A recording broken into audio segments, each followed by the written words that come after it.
감사사처럼 오늘 이 수요 예배가 성탄을 기다리는 거룩한 밤이 되는 줄 믿습니다. 오늘 여러 영신 가족들은 하루를 어떻게 보내셨는지요? 잘 버텨내셨는지요? 제가 지난 금요일에도 같이 축복의 인사를 나누었던 것 중에 하나가 잘 버티는 것이 은혜입니다 라고 하는 그런 축복의 말을 서로 나눈 기억이 있습니다. 오늘 하루도 분명 잘 버텨내신 줄 믿습니다. 그것이 은혜인 줄 믿습니다. 오늘 말씀의 제목은 작지만 큰, 약하지만 강한 왕 예수 그리스도. 작지만 큰, 약하지만 강한 왕 예수 그리스도라는 제목으로 하나님의 말씀 증거하도록 하겠습니다.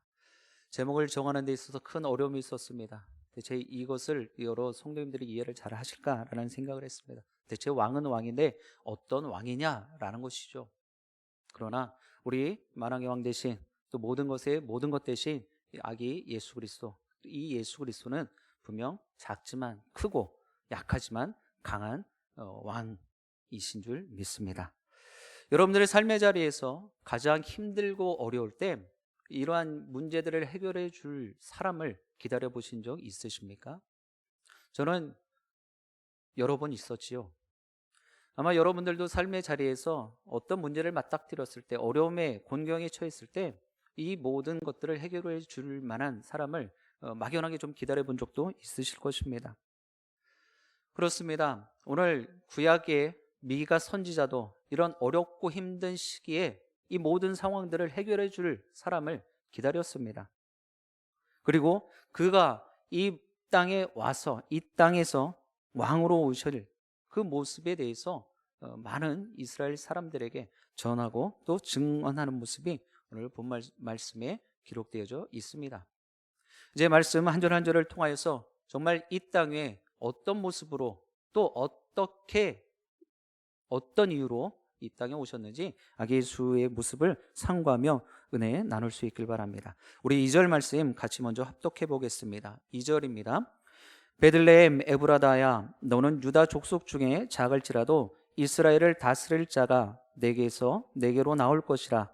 그의 근본은 상고의 영혼에 있느니라. 아멘.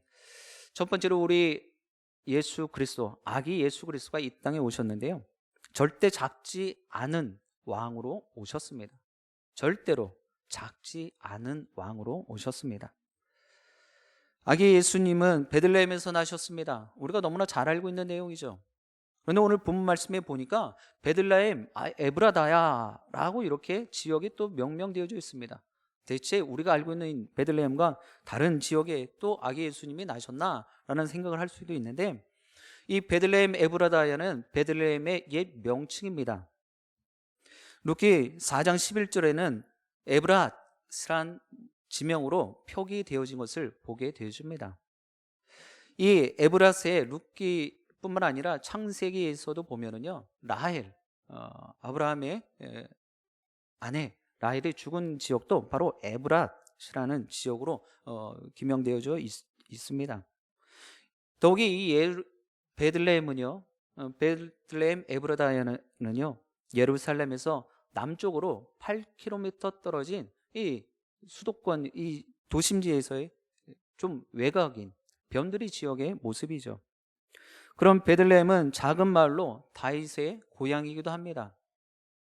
그런데 이러한 곳에 왜 아기 예수 그리스도가 이 땅에 오셨냐라는 것입니다.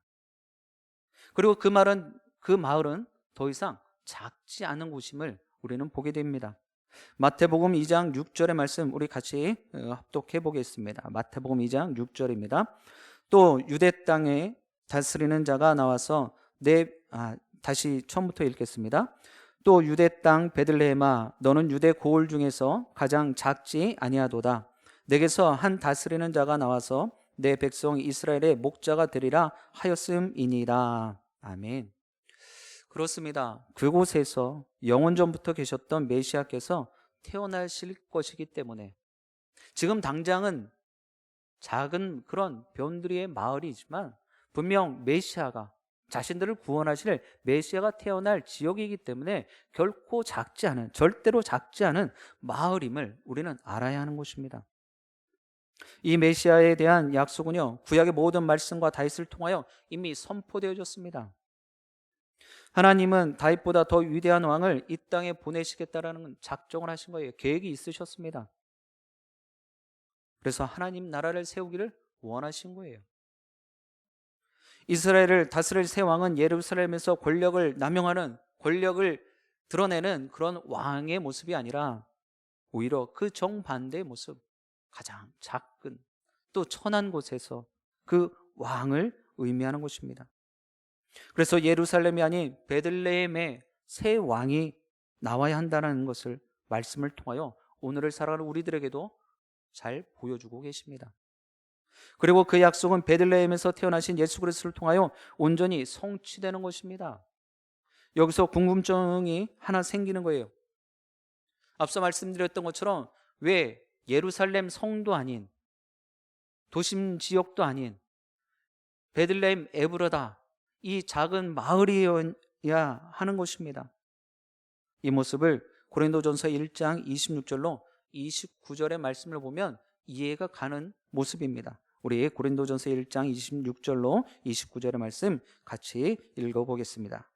형제들아, 너희를 부르심을 보라. 육체를 따라 지혜로운 자가 많지 아니하며 능한 자가 많지 아니하며 문벌 좋은 자가 많지 아니하도다.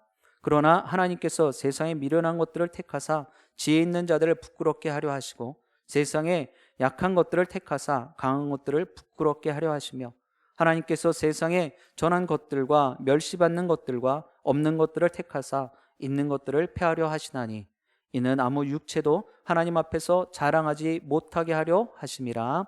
아멘. 그렇습니다. 굳이 강한 자를 피하시고 연약한 자를 부르시니요, 큰 자가 아니라 작은 자를 들어 쓰시는 이유가 여러분들은 무엇이라 생각을 하십니까? 다른 데 있지 않아요. 이유는 간단합니다. 자랑하지 않게 하기 위해서, 으쓱대지 못하게 하시기 위해서, 다시 말하면 교만하지 못하게, 교만하지 않게 하기 위함이라는 거예요. 혹시 하나님 앞에서 여러분들 쓰임 받고 계십니까? 절대로 착각해서는 안 될 것입니다. 내가 잘해서, 내가 뭔가 달란트가 많아서가 아니라 그저 하나님이 쓰실 뿐이다라는 거예요. 마리아와 요셉도 하나님께서 정하에 놓으신 거예요. 그가 뭔가 정말 의로워서 성스러워서가 아니라 하나님이 택하여 주셨다라는 것입니다. 택하여서 그 아들 예수 그리스도를 이 땅에 잉태케 하셨다라는 것이죠. 그럼 또 반대의 모습을 한번 우리가 생각해 볼 수가 있어요. 하나님께 늘 나는 부족합니다, 나는 지혜도 부족하고요, 또 삶의 연약함도 있습니다, 이런 마음을 갖고 계시진 않으십니까? 그런 절대 그런 마음을 가지시면 안 된다는 것입니다. 하나님의 손에 붙들린 바 되어지면은요, 하나님께서 쓰시겠다 작정을 하시면은요, 오늘을 살아가는 우리들에게도 모세와 같이 엘리야처럼 하나님 앞에 우리도 충분히 쓰임 받을 수 있는 줄 믿습니다. 왜 그래요? 내가 잘해서가 아니라는 거예요. 내가 뭔가 많은 것들을 득하고 있어서, 내가 누리고 있어서가 아니라는 것입니다. 전지전능하시는 하나님께서 나를 쓰시겠다라고 했기 때문이에요. 그 하나님의 능력을 여러분을 의심치 않는다라면 나는 지금도 여전히 귀하게 이 땅에 많은 사람들이 놀랄 정도로 쓰임받게 되는 것입니다. 하나님의 나라에 구하는 사람들은요, 겁쟁이가 없어요. 그래서 왜 그렇습니까? 하나님의 능력은 위대하시기 때문이에요. 광대하시기 때문이에요. 하나님은 능치 못할 일이 없으신 분이시기 때문입니다. 그 하나님 의지하며 나가면 내가 쫄보가 될 이유가 없다라는 거예요. 내가 연약해질 이유가 없다라는 거예요. 나는 연약하지만 나를 통해서 일하시는 하나님은 무소부지하시고 전지전능하시고 능치 못할 일이 없으신 분이시다라는 것입니다. 오히려 믿음의 용기로 담대함을 갖고 모든 상황에서 더 앞서 나가 하나님의 일들을 감당하게 되는 것입니다. 예수 그리스도는요, 다윗의 후손으로서 인간의 몸을 입고 이 땅에 오셨지만 하나님의 전능하신 능력과 그 이름의 위엄을 가지신 거룩하신 하나님이십니다. 우리가 지금 대림절 네 번째 주간, 이제 성탄의 끝자락에 와 있습니다. 내일 모레가 되어지면 성탄절이 되어지는데요, 여러분들 지금까지 무엇을 기대하셨습니까? 그리고 무엇을 소망하셨습니까? 이 모든 상황들 가운데 나는 정말 아무것도 할 수 없는 상황이지만 내가 뭔가를 이 모든 상황들을 극복하고 이겨낼 수 있는 그러한 힘과 능력은 없지만 하나님께서 내 안에 임재하시고 거하신다라면 나는 그 모든 것들 안에서 자유함을 누리게 될 줄 믿습니다. 그의 이름에 위엄을 가지신 거룩하신 하나님의 나와 함께 해주신다라면 나는 능치 못할 일이 없는 줄 믿습니다. 사랑하는 영신의 가족 여러분, 죄로 가득한 이 세상에서 죄인으로 사는 우리를 친히 친구가 되어주시기 위해서 이 땅에 인간의 몸을 입고 오셨습니다. 전지전능하신 하나님, 또한 모든 것을 다 이루실 수 있는 그 하나님, 그 하나님을 여러분들 이 성탄의 즈음에서 맞이하시고 또 여러분들의 삶에 내재하실 수 있게 되길 주님의 이름으로 축복드립니다. 우리 5절의 말씀 같이 합독해 보겠습니다. 5절입니다. 이 사람은 평강이 될 것이라. 아수르 사람이 우리 땅에 들어와서 우리 궁들을 밟을 때에는 우리가 7 목자와 8 군왕을 일으켜 그를 치리니. 아멘.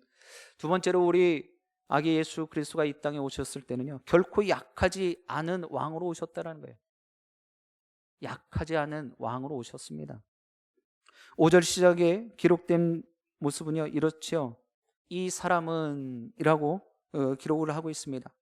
2절부터 4절에 언급된 메시아를 의미하는 거예요. 이 사람은 평강이 될 것이라는 말이죠. 그가 평화를 가져온다라는 뜻을 담고 있는 것입니다. 평화를 갖고 있다라는 것입니다. 예수 그리스도는 평강, 평화 그 자체이십니다. 여러분들, 우리가 속담에 패는 칼보다 강하다라는 말이 있어요. 지금 우리의 모든 삶의 자리에서 일어나고 있는 이 모든 불편함의 모습들, 어려움의 모습들, 이것보다 강한 것이 무엇이 있을까요? 코로나19로 이야기를 해보면 여러분들, 백신과 치료제가 이 바이러스보다 강할까요? 아니에요. 지금 여러분들이 경험하고 있는 이 모든 상황들 가운데서 가장 중요하고 가장 강력한 것은요, 여러분들의 심령의 평안이고 평강인 줄 믿습니다.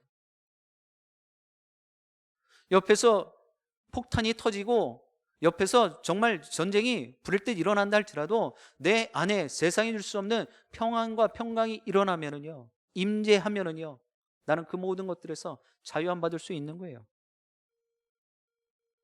우리 계속해서 지난주와 계속해서 장례가 발생을 했죠.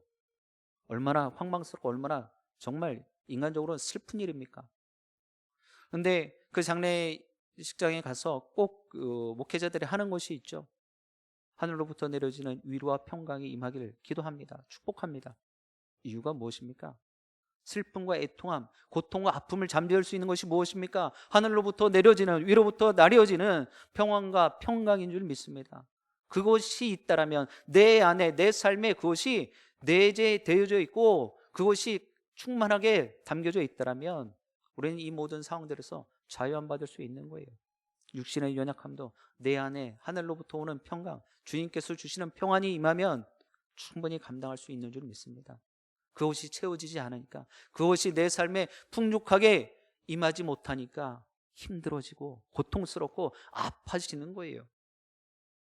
이제 대림절 마지막 때 또 성탄의 기쁨을 맞이하면서 여러분들, 이 땅에 우리 아기 예수 그리스도는 무엇으로 오셨습니까? 평화의 왕으로 오셨어요. 절대 약한 모습이 아닙니다. 더욱이 이 모습을 바라보면서 말씀해 보면 이 예수 그리스도는 평강, 평화 그 자체라 제가 말씀을 드렸어요. 제 이야기가 아니라는 것입니다. 에베소서 2장 14절에 예수 그리스도가 평화이고 평강임을 증명하고 있습니다. 우리 같이 에베소서 2장 14절 말씀 합독합니다. 그는 우리의 화평이신지라 둘로 하나를 만드사 원수된 것 그 중간에 막힌 담을 자기 육체로 하시고. 아멘. 단순히 평화와 평강이 임하면 내 안에 두려움과 걱정과 염려, 슬픔과 고통만 사라질 뿐이 아니라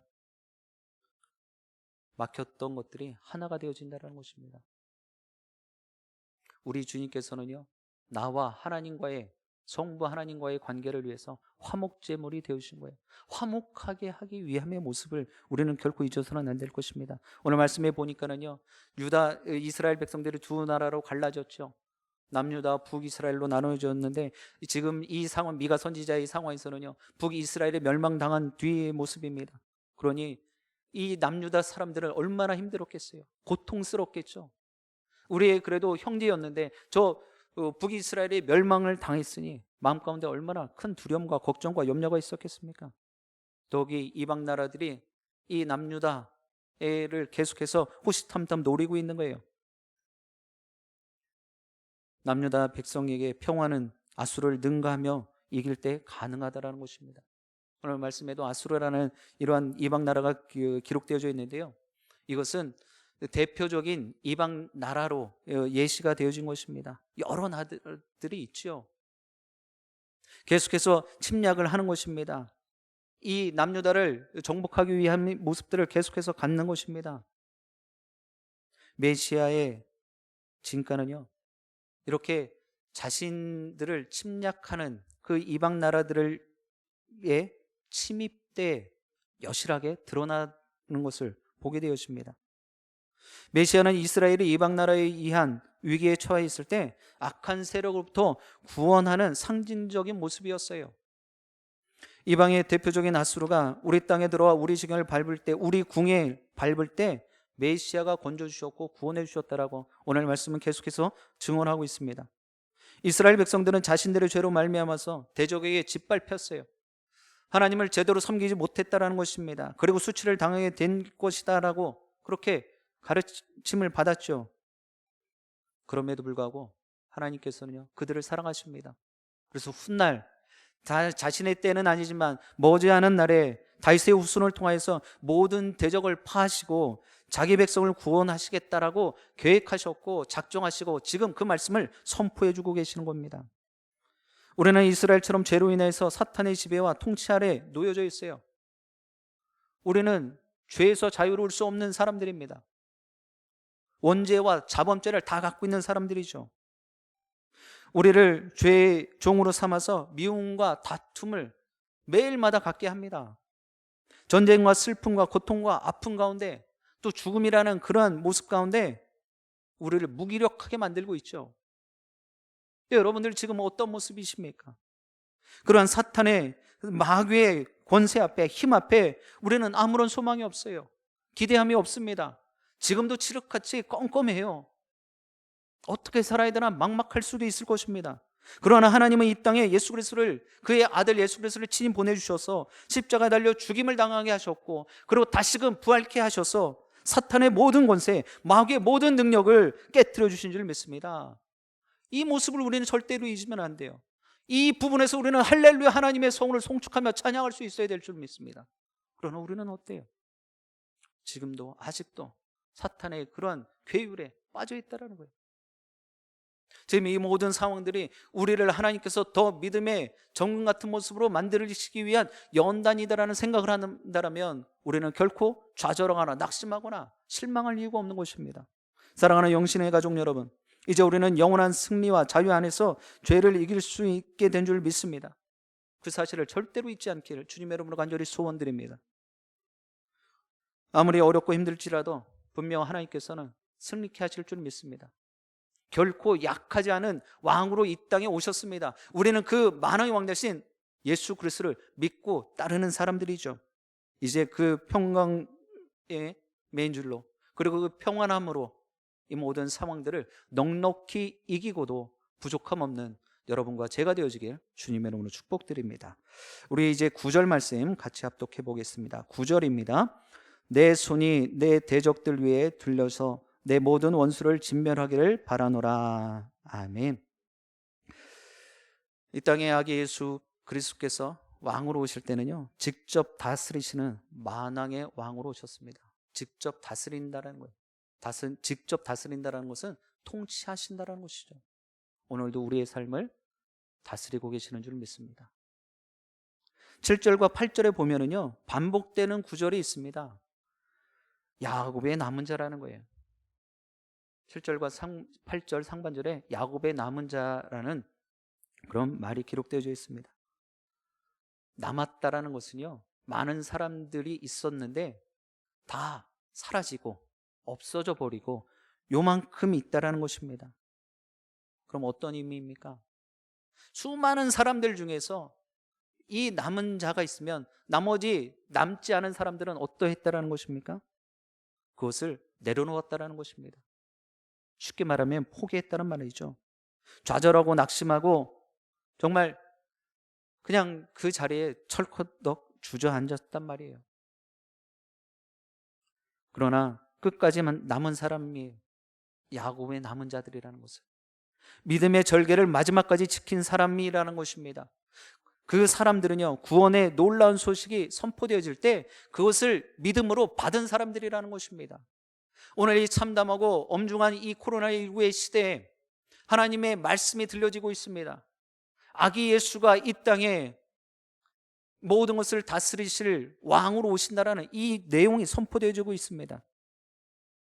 이것에, 이 말씀에, 또 이 선언에 여러분들 남겨진 자들 되시길 주님의 이름으로 부탁드립니다. 그리고 그렇게 남겨진 자들은요, 마지막 때 그러한 하나님의 구원의 역사를 분명하게 직접 체험케 될 줄 믿습니다. 우리 말씀 고린도전서 15장 58절의 말씀 보도록 하겠습니다. 하나님께서 우리들에게 위로와 격려를 주시는 말씀이에요. 고린도전서 15장 58절입니다. 그러므로 내 사랑하는 형제들아, 견실하며 흔들리지 말고 항상 주의 일에 더욱 힘쓰는 자들이 되라. 이는 너희 수고가 주 안에서 헛되지 않은 줄 알미라. 아멘. 아무리 어렵고 힘들지라도 주의 사람들이 나를 가재미 눈을 뜨고 나를 비난하고 당신 교회 가는 모습들에서 어떻게 그럴 수 있느냐라고, 이 어려운 상황에서 어떻게 신앙생활을 당신만 좋자고 할 수 있느냐, 이런 이야기를 듣는다 할지라도 우리가 예배 드림을 분명 내려놓아서는 안 될 줄 믿습니다. 최소한 현장 예배로 지금 나오지 않는 상황이라면 여러분은 각 처소에서 예배 드림은 분명히 다 하실 수 있는 모습 아닙니까? 우리 나이 드신 분들뿐만 아니라 또 마음이 있으신 분들뿐만 아니라 정말 우리 각 구역에 또 각 자치기관에서 서로 권면하여서 예배 처소에서 각 삶의 처소에서 예배 드리십시다, 이런 권면과 또 이런 회복이 일어나기를 주님 여러분 부탁드립니다. 왜요? 우리는 분명히 들어서 알아요. 하나님께서 이 땅을 사랑하여 주셔서, 우리를 너무나 사랑하셔서 아기 예수 그리스도를 이 땅에 보내주신 것, 그리고 그 아기 예수를 통해서 우리는 구원함을 받고 영원한 생명을 누리게 된 것, 하나님의 자녀 되는 권세를 우리는 받은 것, 이 모든 사실들을 알고 있단 말입니다. 그러나 우리만 알아서는 안 되겠죠. 나를 통하여 이러한 하나님의 복음의 소식들이 계속해서 흘러가야 될 줄 믿습니다. 구원의 놀라운 은혜를 경험할 때까지 여러분들 그러니 참으시고 인내하시고, 우리가 처음에 이야기했던 것처럼 잘 버티는 것이 은혜다라는 사실 기억하시고 그 모습대로 살아가시게 되기를 주님의 이름으로 축복드립니다. 이스라엘이 자신의 죄악으로 인해서 하나님과 함께 할 수 없었던 것처럼 우리도 우리가 범한 자범죄로 인해서 말미암아 하나님 앞에 설 수가 없게 된 것입니다. 그러나 예수 그리스도께서 이 땅의 모든 죄와 또 허물들을 친히 담당하셨지요. 그리고 완전한 승리를 이루신 예수 그리스도 앞에 굴복하는 이들을 자기 백성으로 삼아 주십니다. 영원한 생명 주셨습니다. 이것은 가장 큰 기쁨의 소식이 아니겠습니까? 구약의 믿음의 백성들이 소망했던 모든 약속의 실체이신 예수 그리스도를 우리는 믿음으로 보고 또 고백하는 것입니다. 그리고 분명 구약에 약속된 아브라함의 축복이 오늘 살아가는 우리 모든 영신의 가족들에게 그대로 임하게 될 줄 믿습니다. 왕이신 주님의 통치에 온전히 순복하시고 성탕을 맞으며 이 구원의 기쁨의 소식을 온 세상에 전하시는 그런 귀한 믿음을 소유하신 여러분과 제가 되어지기를 주님의 이름으로 축복드립니다. 사랑하는 영신가족 여러분, 하나님의 백성들은요, 믿음으로 예수 그리스도가 다스리는 하나님 나라에 분명히 들어간 줄 믿습니다. 우리는 하나님의 자녀가 된 줄 믿습니다. 이제라도 상황과 형편에 여러분들은 이제 마음 뺏기지 마시길 바랍니다. 하나님의 다스리심에 온전히 순종하며 우리를 위해 이 땅에 오신 주님을 영원히 찬양하시게 되기를 주님으로 축복드립니다. 우리가 합심하여 기도하지 않았습니까? 이 어렵고 힘든 때 하나님 정말 지혜의 영을 부어주시옵소서. 그래서 내가 무엇이 옳고 그름인지 잘 분별케 하여 주시고 정말 지혜롭게 이 모든 상황들 잘 감당케 하여 주옵소서. 우리는 늘 끊임없이 하나님 앞에 지혜를 구해야 될 줄 믿습니다. 그리고 더 한 가지 기억하시기 바랍니다. 분명 작지만 크시고 약하지만 강한 만왕의 왕 예수 그리스도의 나심을 우리 모두가 더욱더 크게 기뻐하고 축하하며 감사하시고 그 기쁨을 오늘에 전하시는 여러분 모두와 영신 공동체 되어지길 주님의 이름으로 간절히 축원드립니다. 기도하시겠습니다. 임마누엘의 하나님, 아기 예수의 나심을 기다리는 대림절 끝자락에서 다시 오실 예수 그리스도를 소망하게 하시니 감사드립니다. 모쪼록 이 어렵고 힘들기만 한 2020년 상황에서 성탄을 맞이하며 구원의 기쁨으로 우리의 삶을, 우리의 심령을 평안케 하시고 이 모든 것들에서 구원하실 전능하신 하나님의 능력을 우리의 생각으로, 우리의 경험으로 제한하지 않게 하여 주옵소서. 오직 주님이 약속하신 언약의 말씀 단단히 붙잡고 주님 이 모든 상황이 끝날 때까지 기다릴 줄 아는 믿음의 용사들 다 되게 하여 주옵소서. 예수 그리스도의 이름으로 기도드립니다. 아멘.